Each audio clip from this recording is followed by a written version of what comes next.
2024 বিধানসভা নিৰ্বাচন মোৰ বাবে ফাইনেল নহয়। এপিচিচিৰ সভাপতিৰ দায়িত্ব লোৱাৰ দুমাহ নহওঁতেই এক প্ৰকাৰ হাত দাঙি সাৰেণ্ডাৰেই কৰি দিলে গৌৰৱ গগৈয়ে। আহা বিধানসভা নিৰ্বাচন ফাইনেল নহয় আৰু আহা বিধানসভা নিৰ্বাচন মাত্ৰ সেমি ফাইনেল।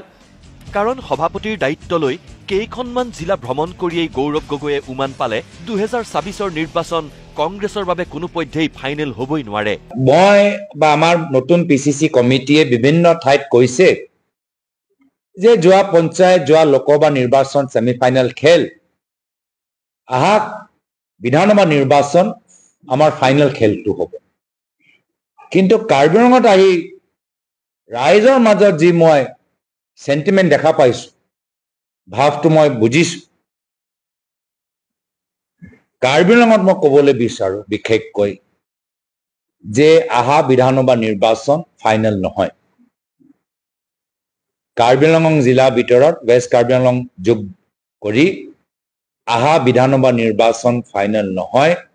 তাৰ পিছত যে কাউন্সিলৰ নিৰ্বাচন হ'ব, এয়া হ'ল আমাৰ বাবে ফাইনেল, এয়া হ'ল আমাৰ বাবে টাৰ্গেট। আৰু আহা বিধানসভা নিৰ্বাচন মাত্ৰ সেমি ফাইনেল।